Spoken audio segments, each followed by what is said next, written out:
Hello students, welcome to Nines chemistry channel. आज हम करेंगे पीरियोडिक प्रॉपर्टीज का नेक्स्ट लेक्चर, जिसमें हम पढ़ेंगे इलेक्ट्रोनेगेटिविटीज के फैक्टर्स को और कौन कौन सी उसकी एप्लीकेशंस पार्ट है। ओके, तो चलिए स्टार्ट करते हैं हमारा टॉपिक, फैक्टर्स अफेक्टिंग इलेक्ट्रोनेगेटिविटी। कौन कौन से फैक्टर्स हैं जो इलेक्ट्रोनेगेटिविटी को अफेक्ट करते हैं। फर्स्ट हमारा एटॉमिक साइज। एटॉमिक साइज से हमारे इलेक्ट्रोनेगेटिविटी को क्या इफेक्ट पड़ेगा। देखो, अगर हमारा साइज स्मॉल है तो हमारा इलेक्ट्रॉन और न्यूक्लियस का डिस्टेंस कम होगा, उसकी वजह से जो फोर्स ऑफ अट्रैक्शन होगी वो ज्यादा होगी। इसका मतलब इलेक्ट्रोनेगेटिविटी उस एटम की जिसका साइज स्मॉल है उसकी ज्यादा होगी, एज कंपेयर टू अगर हमारा साइज इलेक्ट्रॉन का ज्यादा है। अब देखो, यहाँ पे जो इलेक्ट्रॉन पड़ा है उसको अट्रैक्ट करना इसके लिए ज्यादा मुश्किल होगा as compared to this. Attract ये भी करेगा, लेकिन हम बोल सकते हैं ये थोड़ा एज कंपेयर टू दिस कम अट्रैक्ट कर पाएगा, क्योंकि यहाँ पे डिस्टेंस इंक्रीज हो गया है। डिस्टेंस इंक्रीज होने की वजह से अट्रैक्शन थोड़ी कम हो जाएगी, उसकी वजह से जो इलेक्ट्रोनेगेटिविटी होगी उसकी वो कम हो जाएगी। इसलिए हम बोल सकते हैं electronegativity is inversely proportion to size. Second, अगर हम बात करें न्यूक्लियर चार्ज की, न्यूक्लियर चार्ज। अब देखो, चार्ज हमारा किसी एटम पे इतना है और दूसरे एटम पे ज्यादा है। अब जितना उस पे चार्ज होगा हमारी फोर्स ऑफ अट्रैक्शन उतनी ज्यादा बढ़ेगी, मतलब हमारे इलेक्ट्रॉन को उतना ज्यादा वो अट्रैक्ट कर पाएगा। ठीक है, इसका मतलब उसकी इलेक्ट्रोनेगेटिविटी की वैल्यू ज्यादा होगी। तो यहाँ पे हम बोल सकते हैं इलेक्ट्रोनेगेटिविटी की वैल्यू ज्यादा होगी और इलेक्ट्रोनेगेटिविटी की वैल्यू कम होगी। तो nuclear charge is directly proportion to electronegativity. Next अगर हम बात करें, देखिए थर्ड फैक्टर है हमारी हाइब्रिडाइजेशन।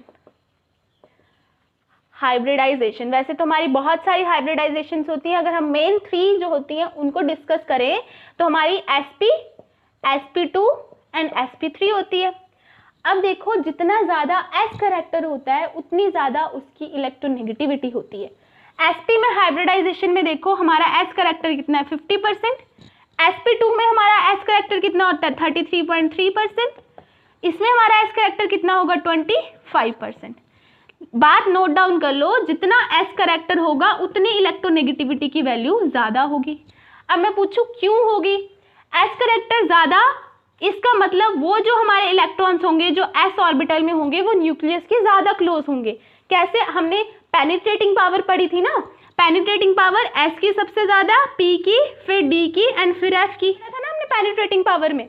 तो पेनिट्रेटिंग पावर ज्यादा होने का मतलब क्या है कि न्यूक्लियस से ज्यादा क्लोज कौन है, जो न्यूक्लियस के ज्यादा क्लोज होगा तो ऑर्बिटल की फोर्स ऑफ अट्रैक्शन ज्यादा होगी, मतलब वो जो ऑर्बिटल होगा वो ज्यादा फोर्स ऑफ अट्रैक्शन फील कर रहा होगा। ठीक है, मतलब इस ऑर्बिटल में जो हमारे इलेक्ट्रॉन्स होंगे वो ज्यादा फोर्स ऑफ अट्रैक्शन फील करेंगे। पेनिट्रेटिंग पावर का मतलब क्या था कि न्यूक्लियस के कौन कितने क्लोज है, जो जितने क्लोज होगा उसकी फोर्स ऑफ अट्रैक्शन उतनी ज्यादा होगी। इसलिए जिसमें हमारा s करेक्टर ज्यादा होगा उसमें जो इलेक्ट्रोनेगेटिविटी की वैल्यू ज्यादा होगी, क्योंकि फोर्स ऑफ अट्रैक्शन ज्यादा होगी, अट्रैक्शन ज्यादा होगी तो इलेक्ट्रोनेगेटिविटी की वैल्यू ज्यादा होगी। इलेक्ट्रोनेगेटिविटी हमारी यही होती है ना, इलेक्ट्रॉन को अट्रैक्ट करने की टेंडेंसी, कौन से शेयर पेयर ऑफ इलेक्ट्रॉन को अट्रैक्ट करने की टेंडेंसी। समझ गए इतनी बात। नेक्स्ट अगर मैं बात बोलूं चार्ज ऑन केटाइन, या हम इसको ऑक्सीडेशन स्टेट भी बोल सकते हैं। ऑक्सीडेशन स्टेट मतलब बॉन्डेड एटम्स में जब हम चार्ज को देखते हैं तो उसको हम ऑक्सीडेशन स्टेट बोलते हैं। ठीक है, जब हम 2 बॉन्डेड एटम्स में चार्ज को देखते हैं। अगर मैं बोलूं Cu2 पॉजिटिव और Cu पॉजिटिव, इसमें से ज्यादा इलेक्ट्रोनेगेटिव कौन होगा, तो हम क्या बोलेंगे Cu2 पॉजिटिव। जितना ज्यादा हमारा चार्ज होगा उतनी फोर्स ऑफ अट्रैक्शन ज्यादा होगी, जितना ज्यादा हमारा चार्ज हो रहा है फोर्स ऑफ अट्रैक्शन उतनी ज्यादा होगी। फोर्स ऑफ अट्रैक्शन ज्यादा होने का मतलब इलेक्ट्रोनेगेटिविटी की वैल्यू ज्यादा होगी, तो यहाँ पे इलेक्ट्रोनेगेटिविटी की वैल्यू ज्यादा होगी as compared to Cu2 positive. Cu positive, अगर मैं बात करूं Fe2 positive and Fe3 positive की, तो बताइए मुझे किसकी इलेक्ट्रोनेगेटिविटी की वैल्यू ज्यादा होगी, Fe3 पॉजिटिव की। तो इससे हमें ये पता लगा अगर हमारा चार्ज ज्यादा है, या तो फिर बोल सकते हैं ऑक्सीडेशन स्टेट ज्यादा है, तो इलेक्ट्रोनेगेटिविटी की वैल्यू भी ज्यादा होगी। तो electronegativity is directly proportion to charge on cation. ठीक है, इतनी बातें जल्दी से नोट डाउन कर लीजिए। ठीक है, ये सब पॉइंट नंबर 4 तक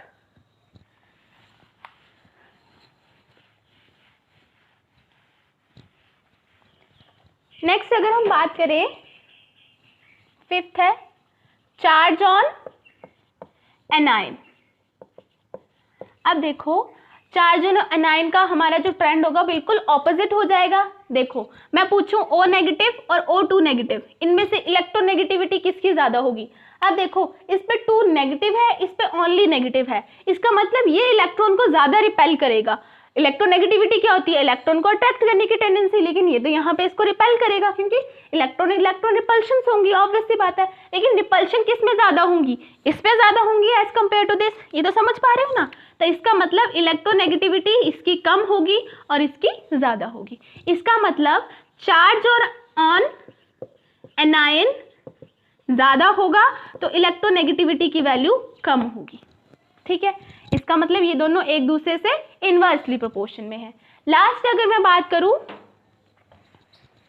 इफेक्ट ऑफ सब्स्टिट्यूएंट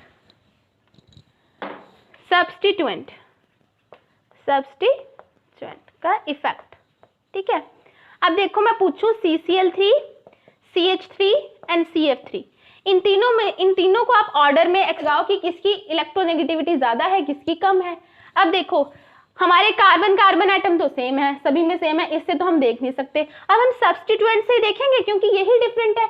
अब सब्स्टिट्यूएंट में हमारे फ्लोरीन की इलेक्ट्रोनेगेटिविटी हमें पता है ज्यादा होती है, तो इसका मतलब हमारा सबसे ज्यादा इलेक्ट्रोनेगेटिव कंपाउंड हो जाएगा CF3, उससे कम हो जाएगा हमारा CCl3 और सबसे कम CH3। ठीक है, तो इलेक्ट्रोनेगेटिविटी की वैल्यू सब्स्टिट्यूएंट पे भी डिपेंड करती है। ओके, सब्स्टिट्यूएंट में देख लेंगे किसकी इलेक्ट्रोनेगेटिविटी ज्यादा है तो उस पूरे कंपाउंड की इलेक्ट्रोनेगेटिविटी ज्यादा हो जाएगी। ओके, इतनी बार नोट डाउन कर लीजिए आप जल्दी से। अब अगर मैं पीरियोडिक ट्रेंड की बात करूं, पीरियोडिक ट्रेंड ये हमारा अलोंग द ग्रुप, ये हमारा डाउन द ग्रुप। ठीक है, समझ रहे हो? Along the group, down the group. Along the group क्या होता है? इलेक्ट्रोनेगेटिविटी हमारी इंक्रीज करती है। क्यों इंक्रीज करती है? न्यूक्लियर चार्ज हमारा इंक्रीज करेगा। हमने अभी पढ़ा अगर न्यूक्लियर चार्ज हमारा इंक्रीज करेगा तो हमारी फोर्स ऑफ अट्रैक्शन ज्यादा होगी, फोर्स ऑफ अट्रैक्शन ज्यादा होगी तो इलेक्ट्रोनेगेटिविटी की वैल्यू इंक्रीज कर जाएगी। अब यहाँ पे न्यूक्लियर चार्ज इंक्रीज क्यों करता है? इस साइड हमारा एटॉमिक नंबर इंक्रीज करता है और जो हमारा न्यूक्लियर चार्ज होता है वो एटॉमिक नंबर पे ही तो डिपेंड करता है। जितना हमारा एटॉमिक नंबर होगा उतना हमारे न्यूक्लियस के ऊपर चार्ज होगा। ओके, तो यहाँ पे तो हमारी बात क्लियर है। यहाँ पे क्या होता है? हमारा शेल नंबर इंक्रीज करता है, उसकी वजह से हमारा साइज इंक्रीज करता है। अब हमने अभी पढ़ा जो इलेक्ट्रोनेगेटिविटी होती है वो इनवर्सली प्रोपोर्शन होती है साइज के, इसका मतलब हमारी इलेक्ट्रोनेगेटिविटी की वैल्यू डिक्रीज कर जाएगी। ठीक है, ऐसे ही पढ़ा था ना, हमारा down the group size increase करेगा, जो इलेक्ट्रॉन और न्यूक्लियस का डिस्टेंस है वो इंक्रीज करता जाएगा, उसकी वजह से अट्रैक्शन यहाँ पे ज्यादा होगी, यहाँ पे कम, यहाँ पे और कम। समझ गए? ये बात नोट डाउन कर लो। नेक्स्ट अगर हम बात बोलें, कुछ इलेक्ट्रोनेगेटिविटी की वैल्यूज आपको लर्न रखनी है, थोड़ी सी ही है, लर्न रखनी है ताकि ये आपको आगे काम आए, ये बहुत आप यूजफुल होंगी। तो देखिए जो हमारा फ्लोरीन होता है, मैं यहीं पे लिख दे रही हूँ, सभी की एप्लीकेशन पार्ट में भी हम अब डिस्कस करेंगे तो इन वैल्यूज का हमें बहुत यूज होगा, तो इसलिए मैं यही लिख रही हूँ। सबसे ज्यादा होती है हमारी फ्लोरीन की, फिर आती है हमारे ऑक्सीजन की, हमारे नाइट्रोजन की, फिर क्लोरीन की, मतलब इन दोनों की सेम होती है, फिर उसके बाद ब्रोमीन की, फिर आयोडीन, फिर सल्फर, फिर कार्बन, फिर फॉस्फोरस एंड फिर हाइड्रोजन। ठीक है, अगर मैं इसकी इलेक्ट्रोनेगेटिविटी की बात करूं तो इनकी 3 होती है दोनों की, इनकी 2.8, इनकी 2.5, ठीक है, इनकी 2.1 दोनों की। ठीक है, बस इतनी वैल्यूज आपको याद रखनी है। और हाँ, एक और बात याद रखना, जो हमारी मेटल्स होती है ना, उनकी जो इलेक्ट्रोनेगेटिविटी की वैल्यू होती है या तो 1 होती है या तो उससे लेस होती है, या तो 1 होगी और उससे लेस होगी। ठीक है, मैक्सिमम टाइम लेस ही होती है, 1 होती है, शायद बेरिलियम की 1.5 समथिंग कुछ होगी। ठीक है, या बाकियों की 1.0 होती है या फिर उससे बहुत कम होती है, मतलब मेटल्स की वैल्यू 0.92, 0.82 इस टाइप से होती है। ठीक है, ये बातें आपने नोट डाउन कर लेनी है। अब हम बात करते हैं एप्लीकेशन पार्ट की, एप्लीकेशंस ऑफ इलेक्ट्रोनेगेटिविटी। मैं आपको बता दूं इलेक्ट्रोनेगेटिविटी की बहुत सारी एप्लीकेशंस है। यहाँ पे आपको जितनी सिलेबस में है मैं उतनी ही डिस्कस कर रही हूँ, बाकी हम साथ साथ में डिस्कस करेंगे जब हम चैप्टर पढ़ेंगे। ठीक है, चैप्टर पढ़ते जाएंगे, उनकी वैल्यू जहाँ जहाँ उसकी एप्लीकेशन आएगी मैं वहाँ वहाँ आपको बताते जाऊँ। यहाँ पे हम थोड़ी सी डिस्कस कर लेते हैं जो आपकी बुक में है। तो चलिए, फर्स्ट है हमारा नोमेनक्लेचर। इलेक्ट्रोनेगेटिविटी का नेमिंग में रोल है। कैसे? अगर मैं पूछूं आपको इसका नाम बताइए या इसका नाम बताइए, तो आप बोल लोगे हाइड्रोजन फ्लोराइड या हाइड्रोजन क्लोराइड। इसी तरह से बोलते हो, ऐसे तो बोलोगे नहीं क्लोरोहाइड्राइड या फ्लोरोहाइड्राइड, ऐसे क्यों नहीं बोलते आप? ये हमारा इलेक्ट्रोनेगेटिविटी ने ही बताया है, ठीक है। उसने क्या बोला है, जो हमारी जिसकी इलेक्ट्रोनेगेटिविटी हाई होगी उसका नेम हम लास्ट में लिखेंगे और उसके नेम के साथ हम सफिक्स लगाएंगे IDE। ओके, अब अगर आप नेमिंग करोगे, अगर मैं बोलूं यहाँ पे OF2 की नेमिंग करो, तो हम क्या करेंगे, इलेक्ट्रोनेगेटिविटी डिफरेंस देखेंगे। इलेक्ट्रोनेगेटिविटी ऑक्सीजन की कितनी है हमारी 3.5, फ्लोरीन की हमारी 4.0, इतनी है ना। इसकी हमारी इलेक्ट्रोनेगेटिविटी ज्यादा है, इसका मतलब इसका नेम हमें लास्ट में लिखना है। तो ये क्या आ जाएगा, ऑक्सीजन डाई फ्लोराइड। ओके, ऐसे ही मैं अगर पूछूं BRI कंपाउंड है कोई, ऐसे लिख रही हूं मैं ये, ठीक है, BRI कंपाउंड है कोई, ठीक है, इसमें से हमने नेमिंग करनी है, हम क्या लिखेंगे, ब्रोमो आयोडाइड लिखेंगे या आयोडो ब्रोमाइड लिखेंगे, ठीक है। अब जिसकी इलेक्ट्रोनेगेटिविटी ज्यादा है उसको हम बाद में लिखेंगे। इलेक्ट्रोनेगेटिविटी देखो इसकी 2.5 है, ब्रोमीन की हमारी 2.8 है, इसका मतलब हम इसको लास्ट में लिखेंगे। तो हम ये क्या लिखेंगे, आयोडो ब्रोमाइड, ठीक है।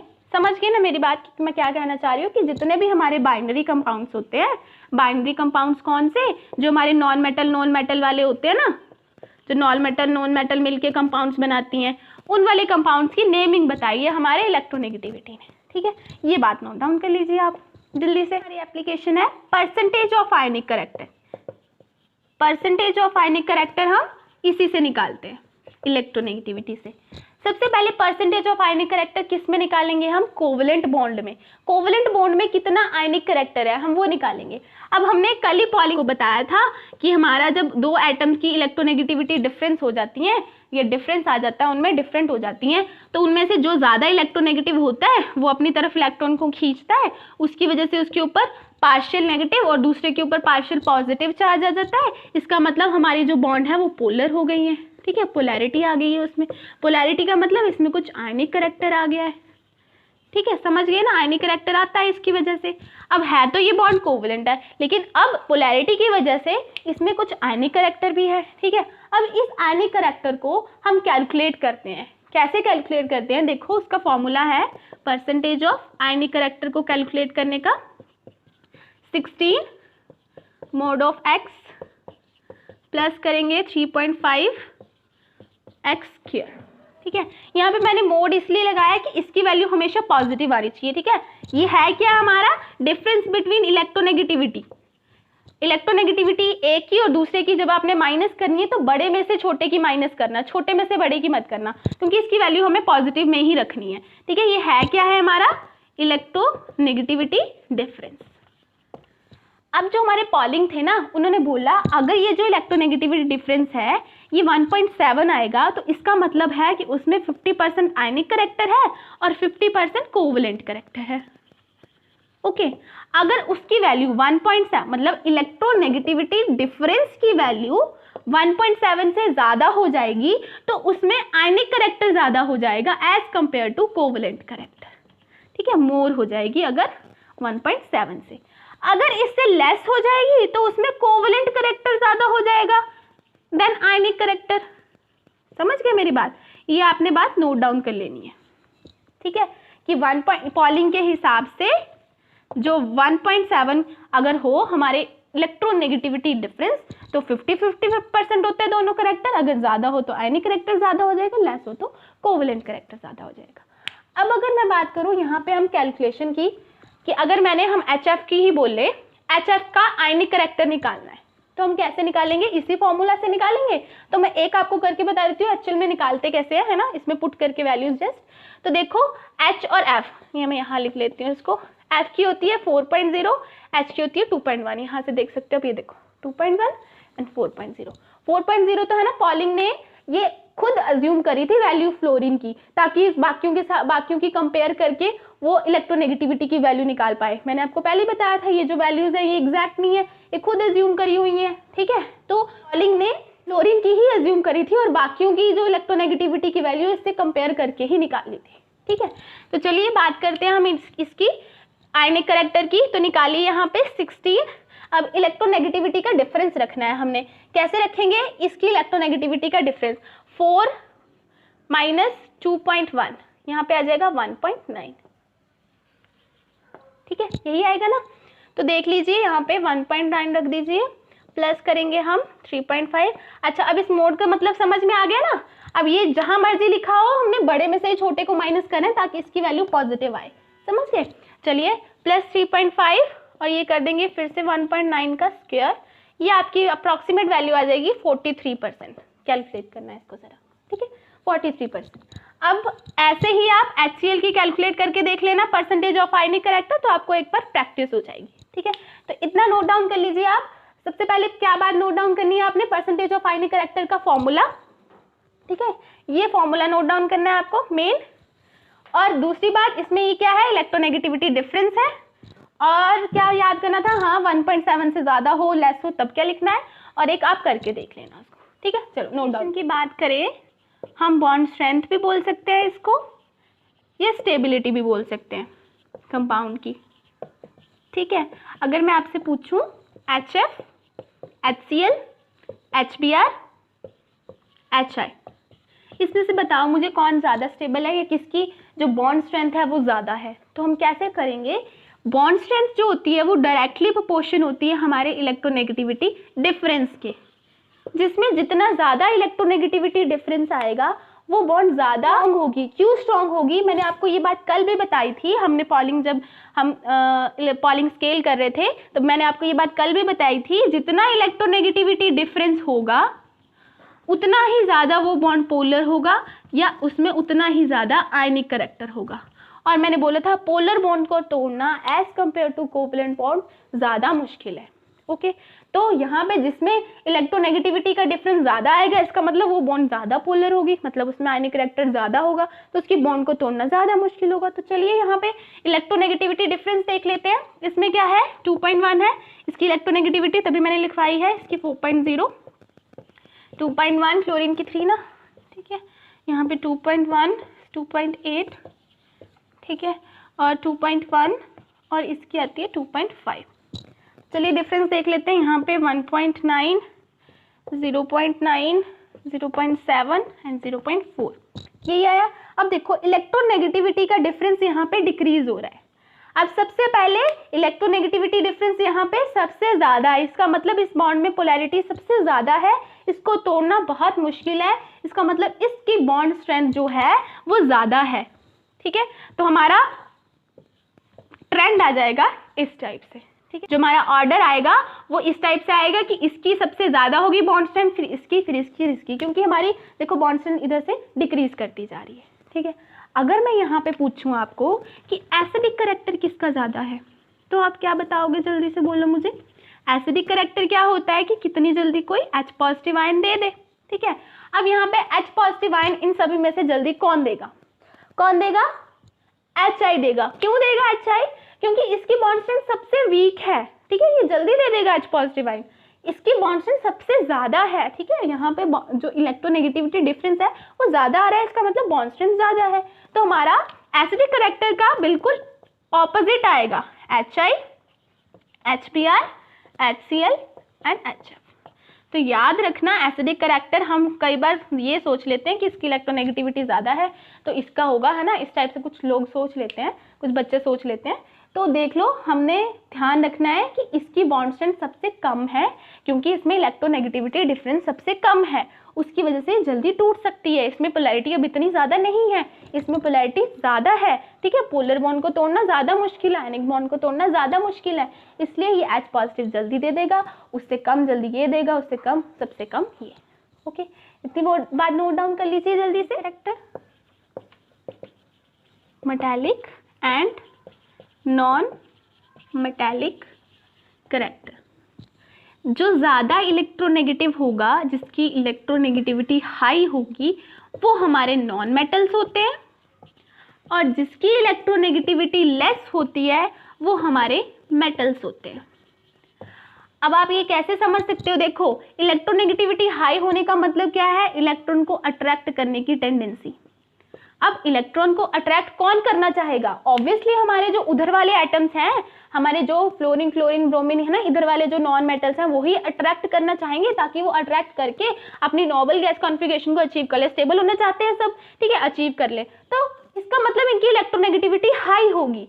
अब जो हमारी मेटल्स होती हैं वो तो इलेक्ट्रॉन लूज करना चाहती हैं, वो भी लूज करके नोबल गैस कॉन्फ़िगरेशन में आना चाहती हैं। इस साइड होती है हमारी सारी मेटल्स, तो वो लूज करना चाहती हैं अपने इलेक्ट्रॉन, ताकि हम नोबल गैस कॉन्फ़िगरेशन को अचीव कर लें, ठीक है। तो इसलिए अट्रैक्ट तो करना नहीं चाहेंगी, अट्रैक्ट नहीं करना चाहेंगी, इसका मतलब इसकी इलेक्ट्रोनेगेटिविटी कम है, ठीक है। समझ गए, इतनी बात क्लियर होगी बात कि ये क्या है, ये एक्सेप्ट करना चाहती हैं इलेक्ट्रॉन, इलेक्ट्रॉन को अट्रैक्ट खुद करना चाहती हैं, ये तो इलेक्ट्रॉन को लूज करना चाहती हैं, ठीक है। इसलिए इसकी इलेक्ट्रोनेगेटिविटी लेस, इसकी इलेक्ट्रोनेगेटिविटी ज़्यादा। तो इससे हमें पता लग जाता है कि जिसकी इलेक्ट्रोनेगेटिविटी ज़्यादा होती है वो हमारे नॉन मेटल्स, जिसकी कम वो मेटल्स। अब मैं अगर ट्रेंड की बात करूँ, लेफ्ट टू राइट अगर हम जाएं, जब भी मैं ऐसे बनाती हूँ तो समझ जाया करो कि लेफ्ट टू राइट जाएंगे और ये हम डाउन द ग्रुप, ठीक है। तो लेफ्ट टू राइट अगर हम जाएं तो हमारा नॉन मेटालिक करैक्टर क्या करता है, इंक्रीज करता है, और जो हमारा मेटालिक करैक्टर होता है वो डिक्रीज करता है। अगर हम डाउन द ग्रुप जाएं तो हमारा नॉन मेटालिक करैक्टर क्या करेगा, डिक्रीज करेगा, और जो मेटालिक करैक्टर है वो इंक्रीज करेगा, ठीक है। ये सब बातें आप नोट डाउन कर लीजिए, ओके। चलिए बात करें acidic and basic nature of hydroxides, nature of hydroxides. अब हमें कैसे पता लगता है कौन सा हाइड्रोक्साइड एसिडिक नेचर का है, कौन सा बेसिक नेचर का है। अगर मैं आपसे पूछूं NaOH और ClOH, इसमें से कौन एसिडिक बिहेवियर शो करेगा, कौन बेसिक बिहेवियर शो करेगा। आप वैसे बोलोगे कि ये जो है हमारा ये बेस है, हमें पता है ये बेस है क्योंकि ये OH नेगेटिव आयन देता है, ये हमारा एसिड है क्योंकि H पॉजिटिव आयन देता है। लेकिन क्यों ये यहाँ से टूट रहा है और ये यहाँ से टूट रहा है, मतलब ये यहाँ से टूट के OH नेगेटिव दे रहा है, ये यहाँ से टूट के H पॉजिटिव दे रहा है, ऐसा क्यों हो रहा है, ये होता है हमारे इलेक्ट्रोनेगेटिविटी डिफरेंस की वजह से।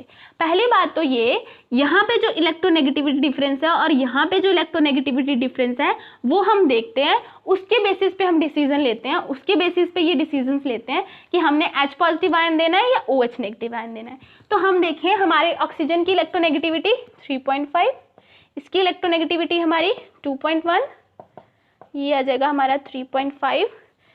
Na की हमें पता है कि जो हमारी मेटल्स होती हैं उनकी 1 से लेस होती है या 1 होती है। अगर हम वैसे तो इसकी 1 से लेस होती है, हम 1 भी मान लें, और क्लोरीन की हमारी इलेक्ट्रोनेगेटिविटी 3, ठीक है। अब देखो यहाँ पे इलेक्ट्रोनेगेटिविटी डिफरेंस कितना आ रहा है, 1.4, 1.4।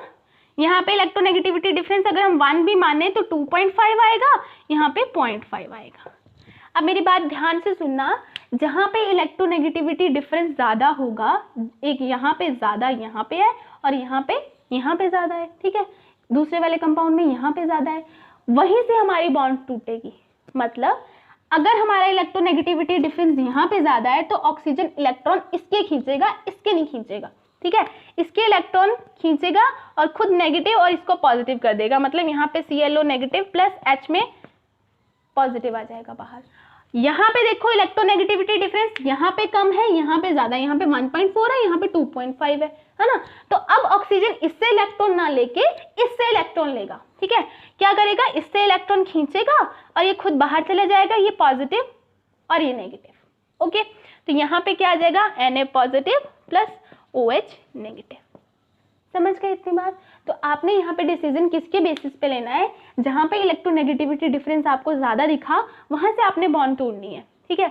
एक और तरीका अगर मैं आपको बताऊँ, यहाँ पे मैं सही चलो इसी को ले लेते हैं, एक और एग्जांपल ले लेते हैं। मान लो हम ले लेते हैं HNO3 का, ठीक है, स्ट्रक्चर बनाओ HNO3 का, ऑक्सीजन O एंड H। अब देखो इलेक्ट्रोनेगेटिविटी का डिफरेंस कहाँ पे ज़्यादा आएगा हमारा, यहाँ पे तो 1.4 आ रहा है, नाइट्रोजन की हमारी इलेक्ट्रोनेगेटिविटी 3 होती है तो 0.5 आ रहा है। अब देखो हमने अगर डिफरेंस नहीं भी देखना तो ऑक्सीजन की तो हमें पता है इलेक्ट्रोनेगेटिविटी ज़्यादा होगी, यही खींचेगा, या यहाँ से या यहाँ से, ठीक है। अब देखो अब इसकी इलेक्ट्रोनेगेटिविटी कम है, इसकी इलेक्ट्रोनेगेटिविटी ज़्यादा है, ठीक है, तो ऑक्सीजन को किससे इलेक्ट्रॉन लेना आसान होगा, ऑब्वियसली इससे, क्योंकि इसकी इलेक्ट्रोनेगेटिविटी कम है, ठीक है। तो ये क्या करता है, अपनी तरफ उससे इलेक्ट्रॉन खींचेगा जिसकी इलेक्ट्रोनेगेटिविटी कम होगी, ठीक है। आप इस टाइप से भी समझ सकते हो कि जो हमारा ऑक्सीजन है वो दोनों में से देखेगा किसकी इलेक्ट्रोनेगेटिविटी कम है ना। देखेगा क्या, वो अट्रैक्ट ही कर रहे होंगे, ये ज्यादा अट्रैक्ट कर रहा होगा, ये कम अट्रैक्ट कर रहा होगा। जो कम अट्रैक्ट कर रहा है तो उससे वो छीन लेगा इलेक्ट्रॉन, छीन के अपने पास रख लेगा और इसको बाहर भेज देगा, ठीक है। हमें पता है HNO3 हमारा एसिडिक नेचर का होता है, ठीक है। ये बात समझ आ गई आपको। अब मेरी बात सुनो, हम एक और तरह से डिसीजन ले सकते हैं। एक तो इलेक्ट्रोनेगेटिविटी डिफरेंस आपको पता लग गया। एक अगर देखो यहाँ पे हमारा इस टाइप का कंपाउंड होता है, ठीक है। ई में जनरल फॉर्म में लिख रही हूँ, या ए लिख सकते हो या एक्स लिख सकते हो, कुछ भी लिख सकते हो आप। यहाँ पे मान लो ए मान लिया मैं, आपकी बुक में ई लिखा हुआ है इसलिए मैं ई लिख रही हूँ, ठीक है। ये अगर हमारा मेटल हो तो जो हमारा कंपाउंड होगा वो बेसिक नेचर का होगा। अगर ये हमारी नॉन मेटल हो तो जो हमारा कंपाउंड होगा एसिडिक नेचर का होगा। समझ गए मेरी बात। अगर आपको इस तरह से हाइड्रोक्साइड दिख जाए, यहाँ पे कोई नॉन मेटल लगी हो, जैसे Cl लगा हुआ था यहाँ पे, है ना, नॉन मेटल लगी होगी तो हमें पता है ये H पॉजिटिव आयन देगा। अगर मेटल लगी होगी तो ये OH नेगेटिव आयन देगा, ठीक है, जैसे हमारी Na में मेटल लगी हुई थी, ठीक है। तो ये 3 तरीके हैं, आप इससे पता कर सकते हो जो हमारे हाइड्रोक्साइड का नेचर है वो एसिडिक है या बेसिक है। तो नोट डाउन कर लो इसको। तो अगर हम लेफ्ट टू राइट जाएंगे, जो हमारे हाइड्रोक्साइड्स हैं हमारा, हमें पता है जो मेटालिक करैक्टर होता है वो लेफ्ट टू राइट जाने पे क्या करता है, डिक्रीज करेगा। डिक्रीज होने की वजह से जो हमारे लेफ्ट वाले जो हमारे फर्स्ट ग्रुप के एलिमेंट्स होंगे, जैसे कि हमारे लिथियम हाइड्रोक्साइड हो गए, बेरिलियम हाइड्रोक्साइड हो गए, देखो मैं स्क्रीन पे आपको शो कर रही हूँ, ये सब क्या है, हमारे मेटल्स हैं। तो इसकी वजह से ये बेसिक नेचर के होंगे। जो हमारे जितने भी नॉन मेटल्स हैं, जैसे सेकंड पीरियड में देखो boron, carbon, nitrogen, oxygen and fluorine, ये हमारे नॉन मेटल्स हैं, ये सारे हमारे एसिडिक नेचर के होंगे, ठीक है। इनके हाइड्रोक्साइड एसिडिक नेचर के होंगे, ठीक है। और जो इन एसिड और बेस के बीच में जो हमारा कंपाउंड आएगा, जैसे हमारा इसमें आया बेरिलियम हाइड्रोक्साइड, बेसिक हमारा खत्म हो रहा है, एसिडिक हमारा स्टार्ट हो रहा है ना, ये हमारे होंगे एम्फोटेरिक नेचर के। एम्फोटेरिक मतलब एसिड की तरह भी बिहेव करेंगे, बेस की तरह भी बिहेव करेंगे, ओके। ऐसे ही आप थर्ड ग्रुप में देख लो, थर्ड पीरियड में देख लो, हमारा जो NaOH है वो बेसिक है, हमारा MgOH भी मेटल है तो बेसिक है, और बाकी सारे एसिडिक हैं, और बीच में हमारा एम्फोटेरिक आ रहा है, ठीक है। ये आप एक बार देख लो। ये यहाँ पे एक और बात नोट डाउन कर लीजिए। अच्छा, हमारे जो ऑक्साइड्स होते हैं ना, उनमें भी यही नेचर होता है, ठीक है, कि अगर हम लेफ्ट टू राइट जाएंगे तो हमारा नॉन मेटालिक करैक्टर इंक्रीज करता है, इसका मतलब हमारा बेसिक करैक्टर डिक्रीज करेगा, ठीक है। जितने भी हमारे ऑक्साइड्स होते हैं, ये मैंने हाइड्रोक्साइड्स की बात करी थी, OH की, है ना, जितने भी हमारे ऑक्साइड्स होंगे, है ना, वो भी हमारा यही करैक्टर शो करते हैं। अगर हम लेफ्ट टू राइट जाएंगे, जैसे मैं आपको स्क्रीन पे शो कर देती हूँ, जो हमारे Na2O हैं, ठीक है, ये सारे बेसिक नेचर के हैं क्योंकि ये हमारी मेटल्स हैं। MgO भी हमारी मेटल है इसलिए बेसिक। उसी तरह से हमारे जो एसिडिक नेचर के होंगे जो हमारी नॉन मेटल के साथ ऑक्साइड बनाएंगे, ठीक है। और बीच वाला हमारा जैसे एल्यूमिनियम आ गया, ये एम्फोटेरिक कंपाउंड बनाएगा, ओके। अब यहाँ पे आपने ये बात लिख लेनी है, यहाँ पे हमारा डाउन द ग्रुप क्या करेगा, बेसिक नेचर इंक्रीज करेगा। क्यों? क्योंकि हमारा मेटालिक करैक्टर इंक्रीज करता है, ठीक है। अब आपने याद रखने वाली बात क्या है, जितने भी हमारे बेरिलियम के हाइड्रोक्साइड्स हों चाहे, और एल्यूमिनियम के भी, बेरिलियम एंड एल्यूमिनियम के हाइड्रोक्साइड और ऑक्साइड भी, जैसे BeO, और इसका ऑक्साइड होता है Al2O3, ये सारे क्या होते हैं, एम्फोटेरिक नेचर के होते हैं, एम्फोटेरिक नेचर, ओके। ये सब बातें आप नोट डाउन कर लीजिए जल्दी से। इलेक्ट्रोनेगेटिविटी का क्या इफेक्ट पड़ता है बॉन्ड एंगल्स पे, bond angle of polyatomic molecules, ठीक है। जिसमें ग्रुप 16 की बात करूं, इसके हाइड्राइड्स को लेते हैं हम। ग्रुप 16 क्या था, O स्टाइल से तेल पॉलिश। पॉलिश को हम PO को, पोलोनियम को क्यों नहीं लेते थे हम, क्योंकि ये रेडियो एक्टिव था, इसकी हम प्रॉपर्टीज नहीं करते। तो चलिए हाइड्राइड्स देख लेते हैं इनके, H2 एंड H2। अब यहाँ पे क्या होता है, डाउन द ग्रुप जाते जाते जो हमारा बॉन्ड एंगल है, वो क्या करता है, डिक्रीज करता है। जैसे मैं आपको स्क्रीन पे भी शो कर देती हूँ, यहाँ पे देख लो बॉन्ड एंगल हमारा डिक्रीज कर रहा है। अब ये बॉन्ड एंगल क्यों डिक्रीज करता है, इसमें इलेक्ट्रोनेगेटिविटी का क्या वो है रोल, तो देखिए पहले तो इसकी शेप देखते हैं हम। इन सभी की शेप इसी टाइप से होती है, H एंड H। यहाँ पे S लगा होगा, यहाँ पे SE लगा होगा, यहाँ पे TE लगा होगा, सभी की बैंड शेप होती है। ठीक है, अब देखो जिसकी अब तो पहली बात तो आपको ये तो पता है ना, जो हमारी lone pair bond pair repulsions होती हैं वो ज्यादा होती है as compared to bond pair repulsions. ठीक है, अब पहली बात तो ये जो हमारी लोन पेयर और बॉन्ड पेयर रिपल्शन है ये तो ज्यादा होंगी ही। अब यहाँ वाला एंगल भी यहाँ पे हमारा चेंज हो रहा है, ये क्यों चेंज हो रहा है? ये इलेक्ट्रोनेगेटिविटी की वजह से चेंज हो रहा है। क्यों? देखो, जिसकी इलेक्ट्रोनेगेटिविटी ज्यादा होगी वो इन शेयर पेयर ऑफ इलेक्ट्रॉन्स को अपनी तरफ ज्यादा अट्रैक्ट करेगा। अगर मैं समझाने के लिए आपको यहाँ पे स्ट्रक्चर बनाऊं, ये दो इलेक्ट्रॉन्स जो होंगे ऑक्सीजन के, ये इसको अट्रैक्ट करेगा, ये इसके ज्यादा क्लोज होंगे। ठीक है, अगर मैं मॉलिक्यूल के फॉर्म में बनाती हूँ इसको, तो ये मैं इस तरह से शो कर रही हूँ, ये दोनों इलेक्ट्रॉन्स यही हैं। ठीक है, तो कंफ्यूज मत हो ना। तो देखो, अब मैं सिर्फ समझाने के लिए बता रही हूँ कि कैसे होती है रिपल्शन। ये इलेक्ट्रॉन ज्यादा क्लोज आ जाएंगे।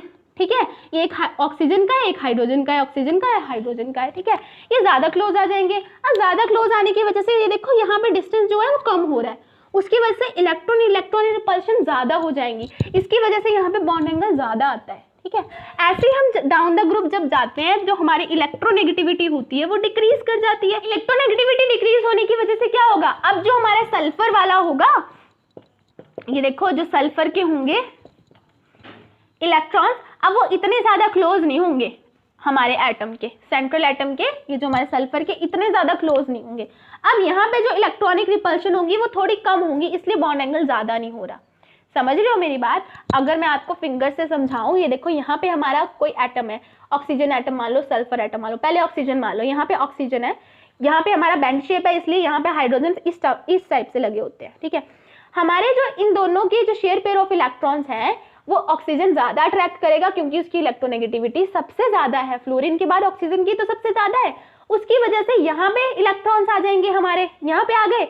उसकी वजह से क्या होगा? ये दोनों देखो कितना, इसका डिस्टेंस देखो कम है ना, डिस्टेंस कम है, इसका मतलब यहाँ पे इलेक्ट्रॉनिक रिपल्शन ज्यादा हो जाएंगी, तो ये यहाँ पे इस तरह से रिपेल कर जाएंगे, हमारा बॉन्ड एंगल इंक्रीज हो जाएगा। ठीक है, लेकिन सल्फर में क्या है? सल्फर में हमारा ऐसा स्ट्रक्चर था, हमारे जो बॉन्ड पेयर्स हैं वो ज्यादा इसके क्लोज नहीं आ पाएंगे, क्योंकि उसकी electronegativity as compared to oxygen तो कम है। अब उसके इलेक्ट्रॉन मान लो यहाँ पे है। ठीक है, अब यहाँ पे distance as compared to this increase कर गया है, उसकी वजह से यहाँ पे जो इलेक्ट्रॉनिक रिपल्शन होंगी वो थोड़ी होंगी, इतना ही इंक्रीज करेगा। ठीक है, अब उससे नीचे अगर हम जाएं, बात करें सेलेनियम की, अब इसमें इसकी इलेक्ट्रोनेगेटिविटी और कम है, तो इसके बॉन्ड पेयर एटम से इतनी दूरी पर होंगे, मान लो यहाँ पे है। अब यहाँ पे डिस्टेंस ज्यादा होने की वजह से रिपल्शन ज्यादा नहीं होंगी, तो बॉन्ड एंगल कैसे इंक्रीज कर जाएगा? रिपल्शन ज्यादा नहीं होंगी तो यहाँ पे बॉन्ड एंगल इंक्रीज करेगा ही नहीं, उतना ही रहेगा। ठीक है, और यहाँ पे तो और भी कम रिपल्शन होंगी। समझ गए मेरी बात? ये होगी हमारी सारी एप्लीकेशन फिनिश। हाँ, एक और बात है आपकी, जो हमारे अगर हमारे सॉल्ट्स की बात करें, अगर 20% आयनिक करैक्टर आ जाए हमारे सॉल्ट में, हमारे सॉल्ट्स होते हैं जिनमें 20% से लेस हो आयनिक करैक्टर, वो सारे के सारे कलर्ड होते हैं। ठीक है, जिनका आयनिक करैक्टर सॉल्ट का 20% से लेस आए वो सारे के सारे क्या होते हैं?